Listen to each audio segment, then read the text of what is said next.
Hello, I am Azuka Uzo OJ. Election must hold in Southeast. This according to an Igbo youth group.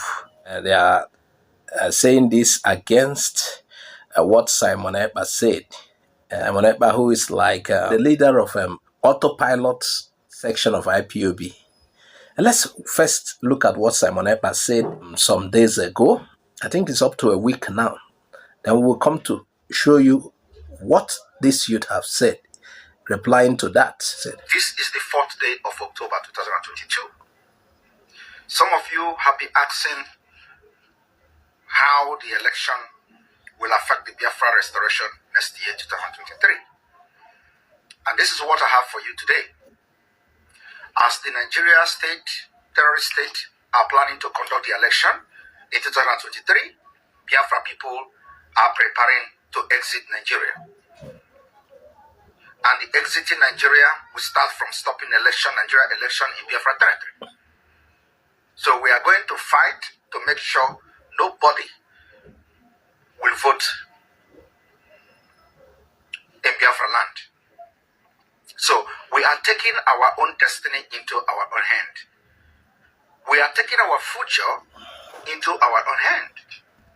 And in 2023, after we successfully stop the Nigeria from conducting election in Biafra land, the door will be open. That is Simon Ekpa. He's talking about the 2023 election. While so many Igbo people are queuing around P2B, IPOB, specifically Autopilot, which is the group Simon Ekpa head, they are saying there will be no election. So, an Igbo group under the edges of Southeast Youth Leaders, COSEL, COSEYL, have insisted that election must hold in Southeast, because I think Simon Ekpa is specifically talking about Southeast. So this group is saying election must hold. And the Emma Powerful has also spoken about that. He said their hand no day, that they are not concerned about the idea that election will not hold. That is not from the IPOB leadership. So the leader of COSEL, Goodluck Ibem, noted that Ekpa's threat is a ploy to disenfranchise Igbo in the 2023 election. He also recalled that such a threat in the past has not favored Igbo, as he has pointed out that it will provide an opportunity for other zones to manipulate the result. According to him, such orders in the past have always favored the enemies, and definitely it will affect P2B's chances, because somehow at the end of the day, you will see results of election from Southeast, but the only thing is there will be a low turnout. That is what we will notice. So this is why this group is warning it's an opportunity for those who want to rig the election to have their way. According to this group, they say from 2015 to date, Igbo have been battered politically by the present administration of President Muhammadu Buhari. And any move to discourage people from exercising their franchise is tantamount to adding salt to their injury. So it's like causing more harm, according to them. So if people are stopped from exercising their franchise, candidates will definitely emerge as winners, and who will deal with our people mercilessly. Only those who want people to be governed by criminals who will kill them and maim our people will say there will be no election in Igbo land on 2023. You know, I was discussing this particular issue with somebody, and I was telling the person, don't you think the choice of P2B might look at this Biafra thing? I don't say P2B will give us Biafra, but P2B he will want to go through a legal process, but he might give you an ear, not to give you Biafra, but he might say, do this and this. Okay, he might even allow Mazi Nnamdi Kanu to be free with certain conditions, but he might allow him to go free. But do you think a Tinubu go in there? Tinubu, who, for instance, look at what happened during the NSAS. it was Nigerians' outpouring of anger against the police force for misconduct, the SAS section of the police. But at the end of the day, do you know what they tried to do? They wanted to blame NSAS on IPOB, Tinubu boys. And do you think a Nigeria with Tinubu on top will favor you? Think about it while we get to the next story. Now, on this next story, Enugu state government hailed Mr. Emmanuel Ezikenyị. He invented Igbo cultural calendar. These are exploits that we like. The calendar will help in promoting Igbo culture and tradition based on what we had. So Governor Ifeanyi Ugwuanyi spoke concerning it during the Iwaji Yam Festival of Nsukka Town and launching of its Igbo cultural calendar organized by Nsukka Town Union. He described the calendar as a landmark in preserving Igbo cultural heritage, saying it will help the current generation to know the dates of cultural events and their significance. And that is true. And most of us cannot even count Eke Oria Fonko. We are hooked to the foreign calendar. I don't say getting hooked to the foreign calendar is wrong. But then, some of the times, even me in particular, a lot of times, I can't even tell you whether today is Eke, Oria, or Afo. I can't even tell you what Igbos are celebrating today or what they will celebrate tomorrow. But with such calendars in place, I think things will be properly set. So the governor is hailing this guy for such move. And we too we are hailing him because somehow he has helped us set certain things well. Because this calendar will go a long way in giving us certain reminders. And what do you think about it? Add your comment on the comment section while we get to the next story.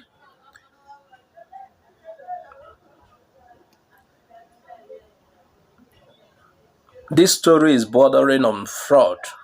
You know, the flood disaster, the current flood disaster in Nigeria, the devastating flood that has swept many residents. And this affected a state like Anambra so much. Aguleri people are affected. Umuleri, I think so, Anam. And then we have the Obadu Atane. They are all affected. And most of them are in IDP camps now. So you need to know what caused this flood. While you blame the government, you need to have certain understanding. There are certain things state governments cannot control. In fact, the flood is coming from Cameroonian Dam that was opened. You need to know that. You need to know. So due to this flood, several thousand of hectares of farmland have been swallowed up by the flood. And the farmers are, the destruction caused by a flood. You can also see the one in Lokoja that has made people unable to use the Lokoja bridge. Almost the whole of Lokoja is flooded. It's like an ocean, a river. So this has stopped a lot of people from going to schools, using the roads, sacked many from their homes. They are in IDP camps. Like I told you, they are in IDP camps. We'll play several videos here on this channel, and you would have, if you've been watching, you will see what I mean. So, according to the report here, Nigeria and Nigerians are always at the receiving end of this ugly flood disaster from Cameroon's Lagdo Reservoir Dam. As you can see on the screen, that's the dam.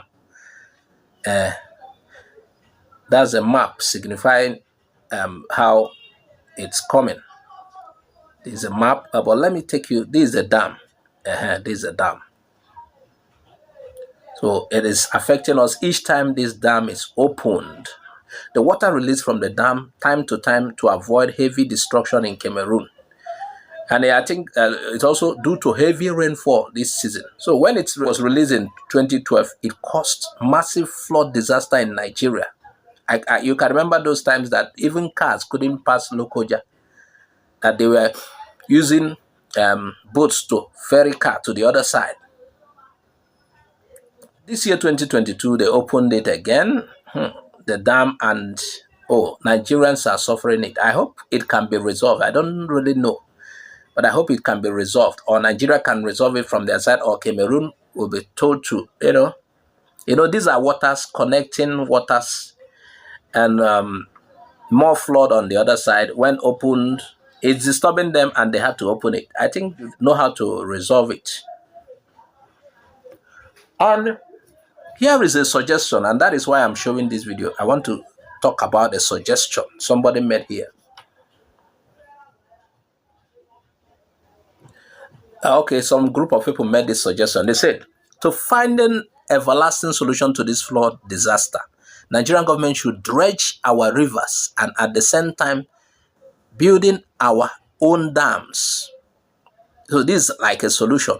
They should dredge the rivers, dredge River Niger to contain more waters. The ones that are open to the Atlantic Ocean, dredge them properly.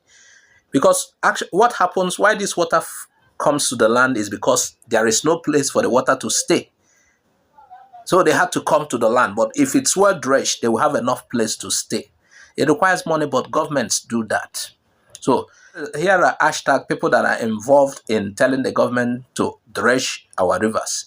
Engineer Martins Abili, Fire Chief Engineer Agility, then Eze Oku Buruburu, then Disaster Risk Manager, then Anambra State Fire Service. These are all people and groups involved in this. Now let's talk about this Cameroonian dam again. Okay, Lagdo Reservoir, as it's called, is a lake located in the northern province of Cameroon. The lake covers an area of 586 kilometers square. It is located at the Lagdo Dam was built between 1977 and 1982 by a combination of engineers and Chinese workers, along with Cameroonian laborers. The company that managed the construction was China International Water and Electric International Power Company, AES. Sone runs the hydroelectric dam. So the dam is located 50 kilometers south of city of Garoua on the Benue River. Its construction was intended to supply electricity to the northern part of the country and allow the irrigation of 15,000 hectares of crops downstream. The dam is 308 meters long, 40 meters in height, and 9 meters thick. The dam is located within the arrondissement de Lagdo in Department de la Benue in the North Province. In 2012, water released from the dam flooded areas including Adamawa State in Nigeria, resulting into more than 10 deaths and loss of properties worth thousands of dollars. A bigger effect of the flooding was at the lower Benue River region, where more than 10,000 homes were submerged for more than 2 weeks, like what is happening right now. Go to Anambra and see people near the riverine people near the rivers are sacked from their homes entirely. A bigger effect of the flooding was the lower Benue River region, where more than 10,000 hectares, people were submerged for 2 weeks. This left more than 10,000 hectares of farmland flooded and the streets of Makurdi occupied by crocodiles and other dangerous creeping creatures. These things are finding where to stay. And water is their habitat. And the more the water expands, the more they come out. So this was not the first time it has occurred, but the government of Nigeria has still not found a way to prevent it. So like the solution was provided in this particular video, they should dredge our waters. They can build more dams. It will help. Yes. So the government has gotten a solution. They should act concerning this.